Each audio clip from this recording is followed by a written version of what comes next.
I still think radio is probably the greatest entertainment medium ever invented. It made the audience work. And I think television audiences don't have to work, and that's why they fall asleep.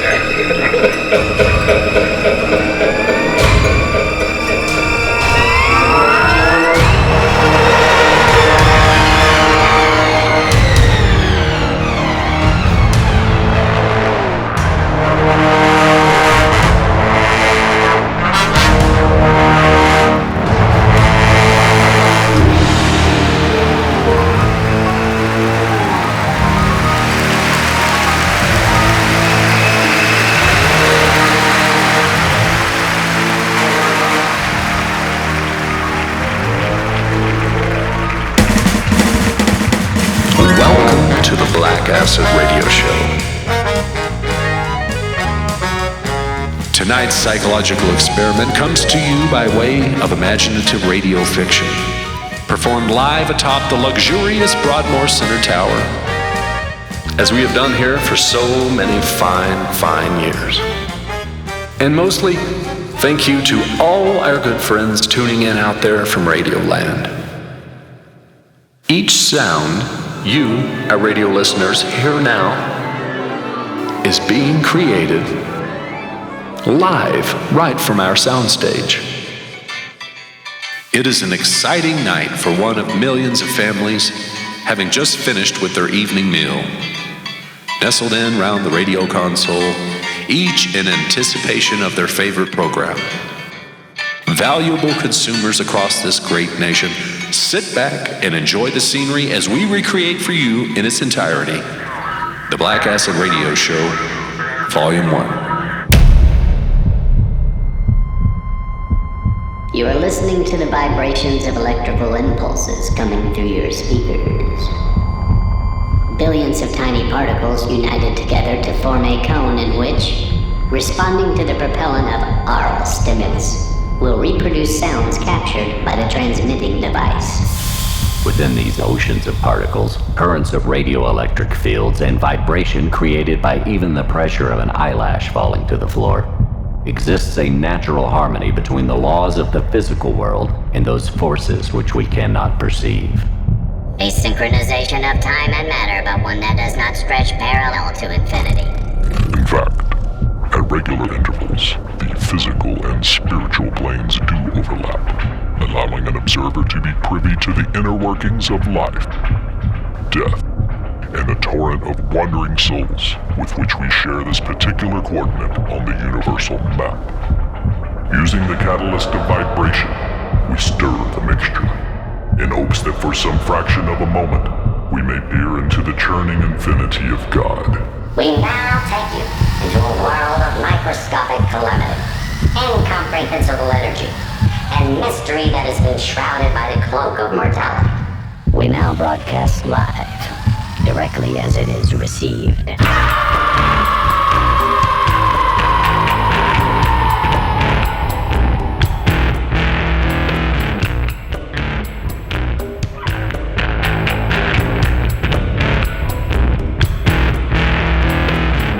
Listening to Strange Oddities Revealed, Episode 1, starring Bradley Holt as Stanley and Sam Barrasso as Linda.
I was made aware of my antisocial behavior at an early age.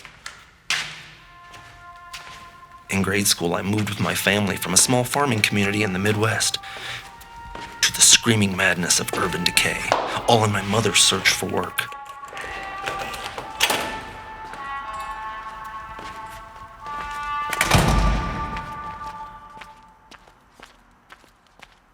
From the cornfields of my youth to the minefields of the city streets, my life was turned upside down literally overnight.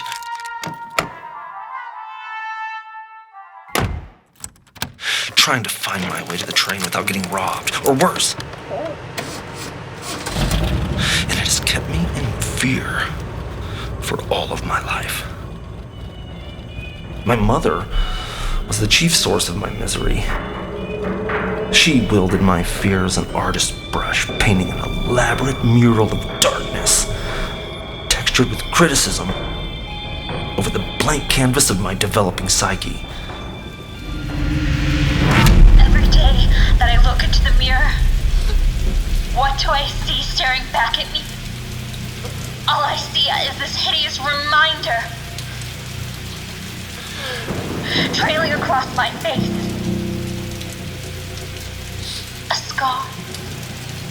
A scar to remind me of how much he loves me, to forever remind me of the day they pulled me up by my ears, Vanya.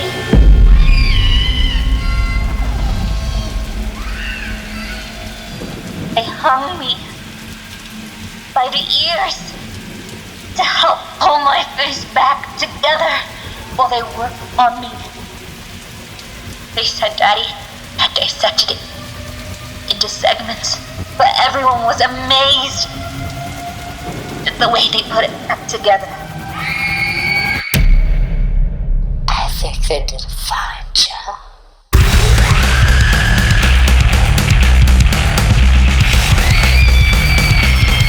I trace every distorted ripple in the skin as it winds its way from my hairline and across my forehead, down to the bridge of my nose, and onto the lips that no one will ever kiss again. And this is what you do to your mother. The result was a twisted, Picasso-like boy with two faces. One that wanted to watch the world burn down around him. And one that smiled in the screaming faces of his tormentors in hopes they would just leave him alone. So, alone I became. This disappearing act served me well into my teens, and I spiraled down into the abyss with closed eyes and a smile on my face, embracing the utter solace of it all. Friendless, I excelled in my coursework, spending long hours at the library. Once I discovered music, I split my time with the old repair shop across town, anything to keep from going back home.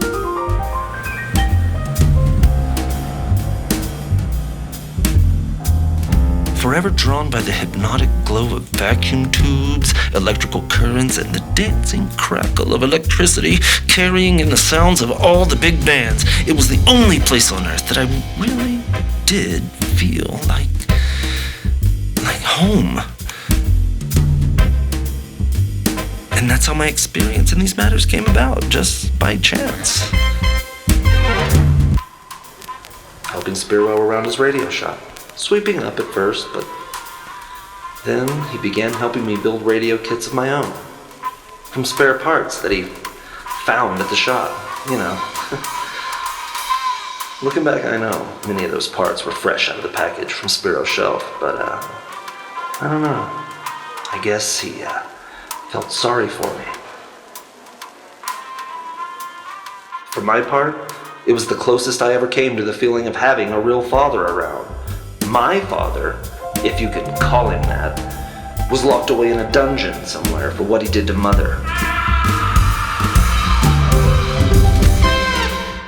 And while those shiny, glowing bits of glass, tin, and copper meant nothing to Spiro, assembled together in just the right way,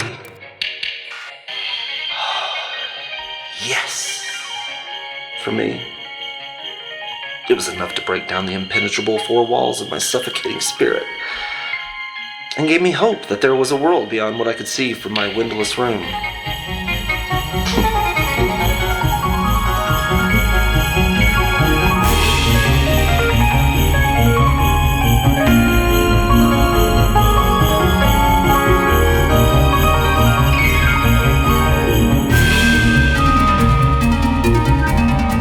I ended up breezing through all the so-called institutions of higher learning, even publishing a few articles for the department. But I wanted my primary focus to remain on my studies using electromagnetic particles to transmit data, similar to the way a radio set functions, but at a much more powerful amplitude. Our team advanced the scientific understanding of all types of invisible radioactive waves that course through the air. But most importantly to the Dean, we developed a practical application using our newfound knowledge. Using a simple device no larger than a toaster oven, I devised a method of transmitting vast amounts of data over great distances. Using a pulse modulation algorithm. Again, I devised.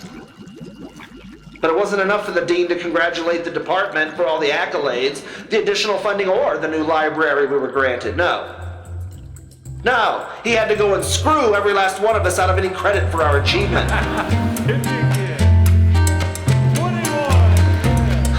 But only after he sold the device to the military. I was never heard from again. Another drink for me and my friend. You can probably understand why I had to end my academic career then and there. Once Mother died, my isolation only grew. Suicidal and destitute, I ended up with possession of the apartment. Not because she left it to me, but because I was the last living relative and she didn't leave a will. I still nurture a resentment over the entire episode. I had dreamt of the day of her passing since I was 4 years old. I promised myself when that day came, I would pick myself up and never come back. I looked forward to it. I never once considered that I would end up remaining in the place. Sir, you are not going to get a different answer from me just saying the same thing over and over again, sir. We have other people waiting. She didn't. No. I'm sorry. She was a very vicious person. So I'm afraid you have no other choice but to sign at the bottom of this agreement and allow us all to continue on with our day here. Okay.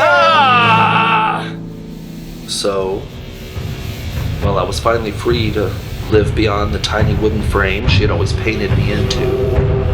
Instead of being treated as an art project with a twisted vision of a split personality, I fell into the abyss of my own head and forgot again how to be human again.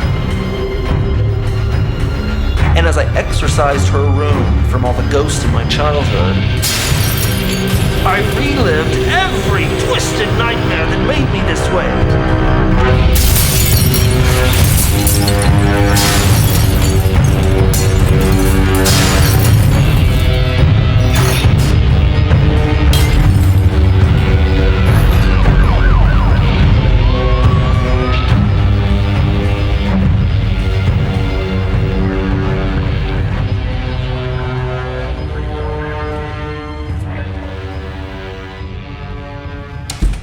But once it was all cleaned out and given a new coat of paint, it didn't even resemble the old place. I created for myself a fully functional laboratory of my own, including all manner of precision machining tools, which would allow me to resume my old work, right there in the tomb of her old room. Only this time, on my own terms and to my own selfish benefit.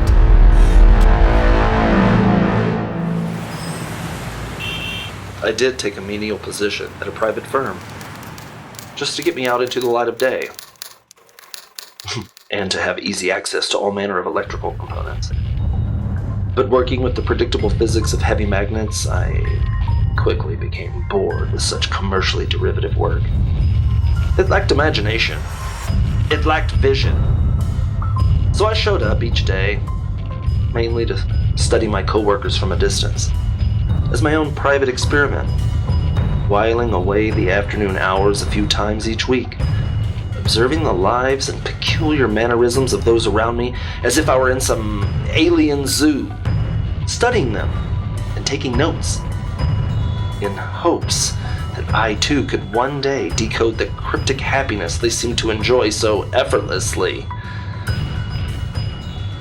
But as the years passed, I learned that this manic interest of mine was only ever satisfied by the fresh blood of new research, more ambitious projects involving more risky techniques in attempts to rival the great works of my heroes. Working all night and sleeping only minutes at a time, I wasted away to a dark-eyed troll that lived only to pursue the next advancement. But all that changed. The entire focus of my life changed the moment I met my dear Linda.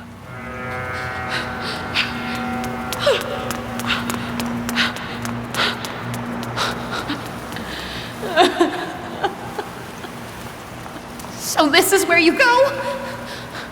To the roof? Again?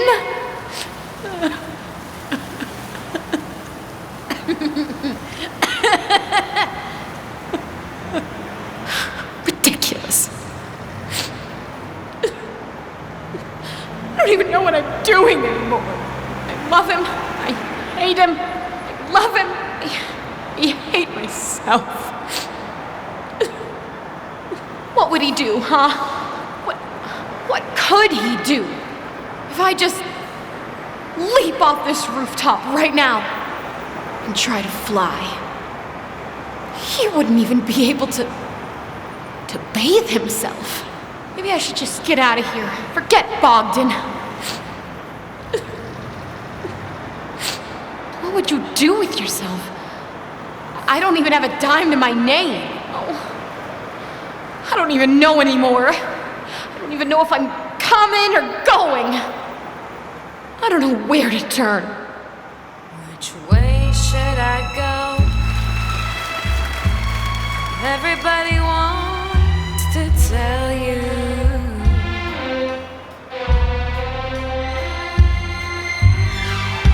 That flying is easy, but the ground is so far below.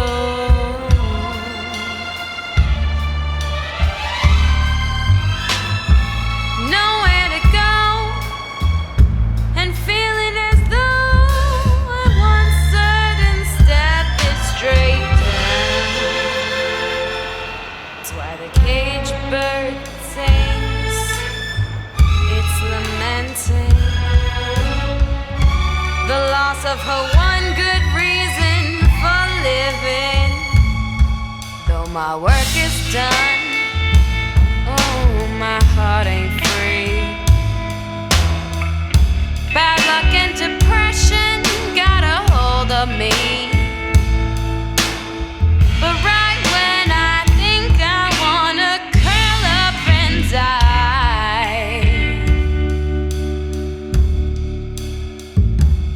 I think to myself, why don't I?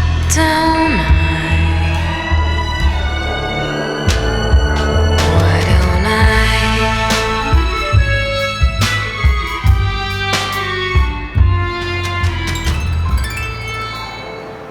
Madam! What are you... Please! Oh my God! And that is the first time I ever laid eyes on my sweet Linda. She too had discovered this forgotten rooftop while running from a sadistic world that only ever seems happy when it's shoving you toward the edge. I knew well what she was going through. Many nights I've also leaned out over the very same railing, swaying in the breeze there, looking down.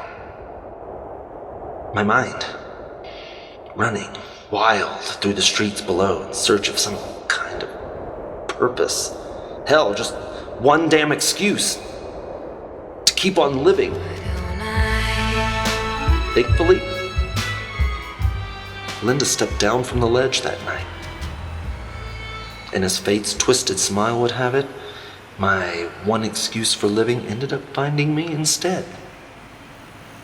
Turns out, we both occupied rooms on the same floor, only 5 doors down from one another. For the last 2.5 years, she had been living through the apocalypse just down the hall from me, held in terror at the hands of a murdering gangster named Bogdan Levinsky. My blood ran cold. I never knew his name until that moment, but the bastard's face came to me immediately. All I knew of him I learned months before, when I ran into him on the street. Oh! I'm so sorry, Mr. Dooley. I didn't see you coming there. Hey, anybody ever told you that you look just like Howdy Doody? Miss Molly. Howdy Doody! Howdy Doody! He broke my arm. Just for walking down the street.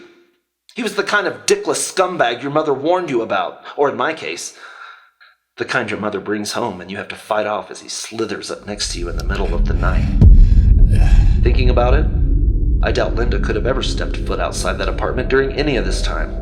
I never encountered her out front or in the stairs, even once. Once she said it, however, I drew an immediate connection to the room down the hall where everyone can hear the people screaming and the smashing through the walls every night, while she pleads for him to stop his merciless abuse. The whole floor couldn't help but to hear every agonizing blow.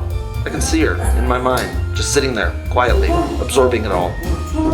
Silently looking him in the eye, bearing the brunt of his hateful words, until he gets so enraged at her unwillingness to cower before him that he turns up the radio so loudly to try and cover the sound of whatever comes next.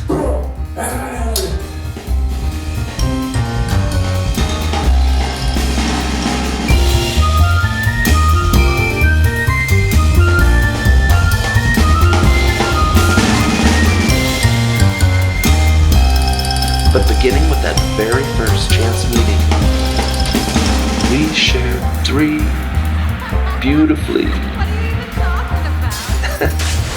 hazardous rooftop nights together, where we laughed.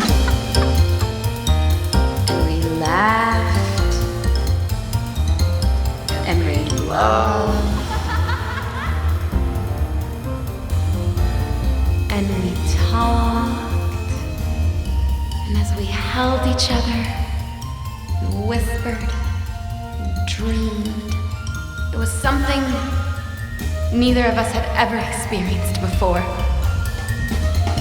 And over those few days, we'd become for each other the love we'd always missed out on our entire lives. No, I want to hear about you. What do you want to know? Everything. I don't know. Let's see. Where were you born? Your favorite food? Just, I want you to tell me who you are. Let me see. Oh, I can see it now. Chicago, pickles, and nobody. What?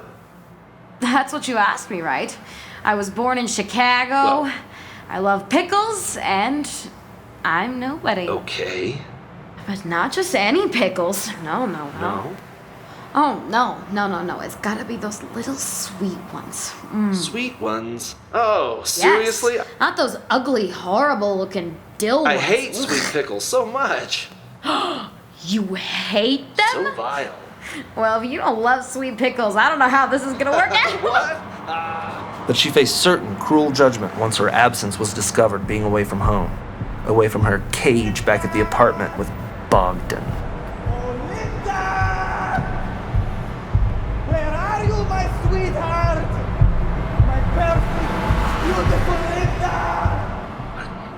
But really, what if you had the chance to get out of here? Yes? What was that?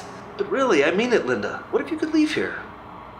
Leave Bogdan for good. I'm serious. Ooh, hot air balloon, count me in. And just think, we could float off the roof and then do it in the basket. And be a part of something with me that could change your whole life. Linda, look at me. Would you do it? Would you come with me? I am on the verge of something that is going to change the world forever. Not to mention, it'll be worth a fortune. And after it's done, I can come and take you far, far away from here. Away from this life. What? What are you talking about? I don't understand, Stanley. What is it you do for a living? In my apartment, down there on the 5th floor, I've created a machine. Stanley? I will soon become the first person in history to capture a human being's very thoughts, the thoughts inside my head, and then send them through the air, where someone far away will be able to hear and completely understand my every thought, having never spoken a word.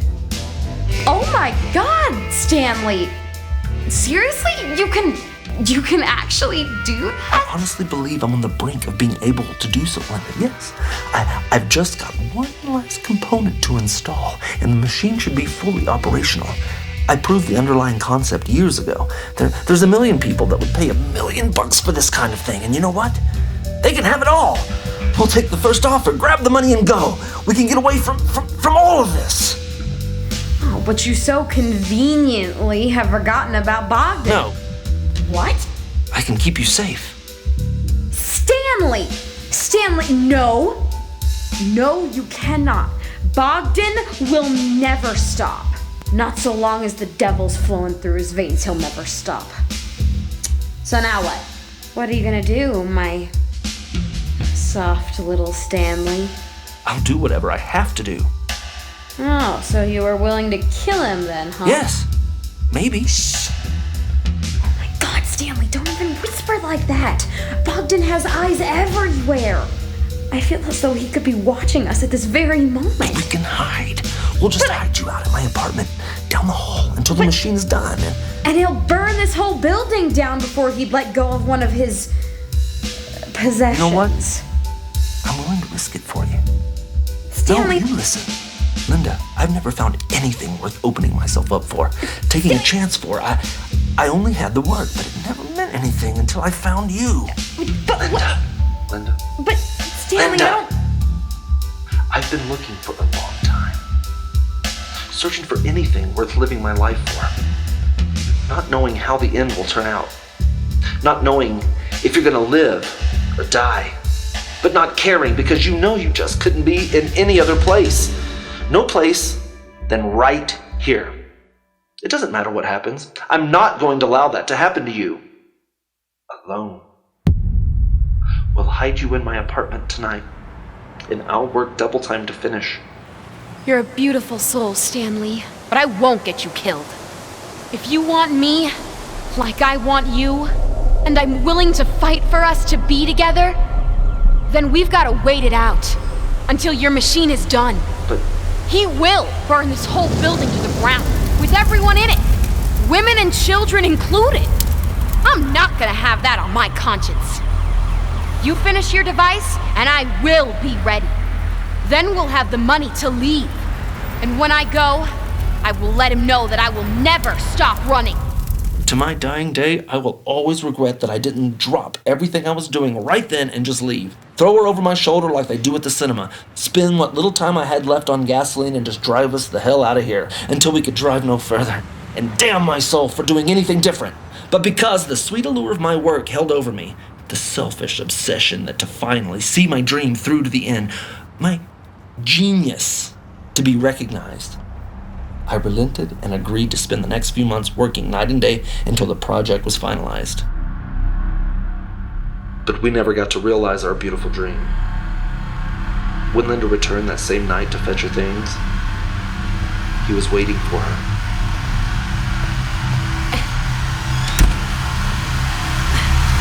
Linda!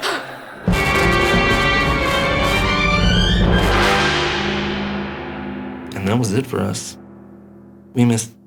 I missed our chance.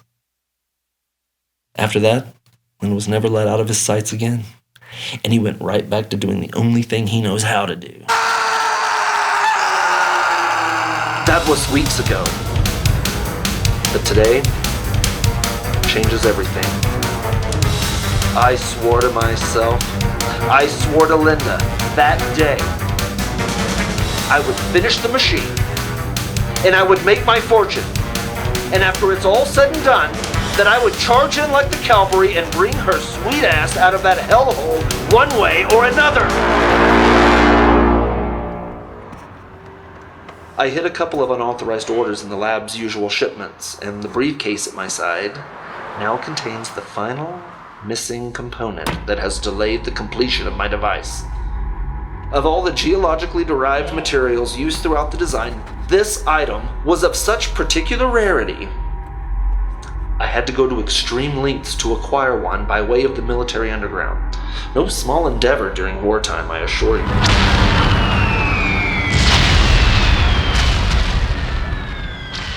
I waited 13 weeks to lay my hands on this last indispensable module, with Linda paying the price of every moment's delay, and now that I have it, barring any unintended missteps, I'm headed home to install it into the device. And as I sit here, mere minutes from home, after these weeks away from her, after all the tormented years, living in fear in libraries and fix-it shops, pursuing the delusional fantasy of a lunatic dreamer his own mother didn't want, I sit on the precipice of finally reaping all the fruits of my labor. All that's left now is to plug in this last piece and get the girl.